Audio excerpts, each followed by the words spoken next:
There are moments in history when everything seems lost.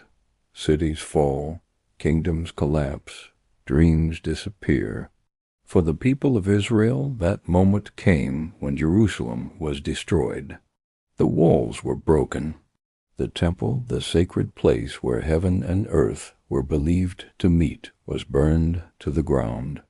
For generations, the temple had symbolized something sacred. It was the place where sacrifices were offered, the place where prayers rose toward heaven, the place where the presence of God was believed to dwell among his people. But now it was gone, and with it came a haunting question. Would God ever return to his people again? Into that moment of uncertainty, God gave a vision so detailed, so mysterious, and so profound, that it occupies the final chapters of the writings of the prophet Ezekiel. This vision was not only about architecture. It was not merely about buildings or measurements. It was about something far deeper. It was about restoration, about hope, about the promise that God had not abandoned his people. Tonight we enter the remarkable prophecy known as the vision of the new temple. Ezekiel carefully recorded the timing of this vision. He said it occurred in the 25th year of Israel's exile, 14 years after the destruction of Jerusalem. For years the people had lived far from their homeland, their temple destroyed, their nation scattered. But on that day, something extraordinary happened. Ezekiel writes, "The hand of the Lord was upon me, and once again the Spirit lifted him, just as it had done in earlier visions. The prophet was carried not physically, but spiritually, transported in a vision to the land of Israel. And there he saw something remarkable. Ezekiel found himself standing on a very high mountain. From that mountain he could see what appeared to be a city, but it was not the ruined Jerusalem he remembered. Instead, he saw a structure being revealed in incredible detail. Standing beside him was a mysterious figure, a man whose appearance shone like bronze. In his hand he held measuring tools, a measuring rod, and a measuring line. The man spoke to Ezekiel with a clear command. "Look carefully, listen closely, pay attention to everything I show you, because you must declare it to the house of Israel." What followed was one of the most detailed architectural visions in all of Scripture. The man began measuring the outer wall surrounding the temple complex. It was massive, strong, perfectly designed. Each measurement was precise. The structure conveyed a sense of order and perfection. Nothing was random. Every dimension was intentional. This was not a ruin.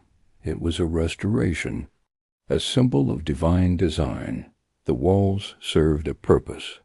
They separated the sacred from the ordinary, a reminder that the presence of God is holy, and that approaching him requires reverence. Ezekiel was then led to the gates of the temple complex. Each gate faced a different direction: east, north, south. Each one measured carefully, each one designed with symmetry and beauty. These gates symbolized access, an invitation for people to come and worship. But they also reminded the people that entering God's presence required preparation. Holiness mattered. Reverence mattered. And approaching God was never something casual. The man then led Ezekiel into the inner courts of the temple. Here the prophet saw spaces dedicated to worship, rooms prepared for priests, places for sacrifices, areas designed for purification. Every detail reflected a powerful truth. Worship is not accidental. It is intentional, structured, focused. The temple was not simply a building. It was a representation of God's relationship with his people, a place where forgiveness could be sought, where gratitude could be expressed, where heaven and earth could meet. At the center of the temple stood the most sacred space, the holy place beyond it, the most holy place. In the ancient temple built by Solomon, this inner chamber represented the dwelling place of God. It was the place where the Ark of the Covenant had once rested. Only the high priest could enter, and only once a year. The message was clear. God's presence is powerful, holy, and not something humanity can approach lightly. Yet in Ezekiel's vision, this sacred place was restored, a promise that the relationship between God and his people would not remain broken forever. One of the most powerful moments in the vision occurs when Ezekiel sees something extraordinary, the glory of the Lord returning. Earlier in Ezekiel's prophecies, the prophet had seen the glory of God depart from the temple, leaving Jerusalem because of the people's corruption and idolatry.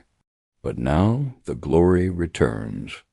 Ezekiel describes it like a radiant light coming from the east, brilliant, overwhelming, majestic. The sound of God's presence was like rushing waters, and the temple was filled with his glory. The Lord spoke to Ezekiel, "This is the place of my throne. This is where I will live among the people of Israel forever." After years of exile, years of loss, years of wondering if God had abandoned them, the vision declared something powerful. God was coming back. The temple vision was not simply about architecture. It carried a deeper message. God desired to dwell with his people again, but the vision also emphasized holiness, faithfulness, obedience, because the presence of God transforms a place, and those who approach him must do so with reverence. The temple was a symbol of restoration, a promise that the story of Israel was not finished. Later generations would begin to understand something even deeper. The temple was not only a building, it pointed towards something greater. Centuries later, a teacher from Nazareth would make a remarkable statement. That teacher was Jesus Christ. He said, "Destroy this temple, and in 3 days I will raise it again." He was speaking about himself, because the ultimate dwelling place of God among humanity would not be stone walls. It would be the presence of God revealed in the Messiah. The vision of the new temple reminds us of something profound. God's greatest desire is not distance. It is relationship, from the Garden of Eden to the tabernacle in the wilderness, to the temple in Jerusalem. The story of Scripture reveals a consistent theme. God desires to dwell among his people. Even today, this vision continues to inspire hope, because it reminds us that restoration is always possible. Broken things can be rebuilt, lost things can be restored, and the presence of God can return to places that once seemed abandoned. If this vision of restoration encouraged you, write in the comments, "God is with us," because the promise revealed to Ezekiel still echoes today.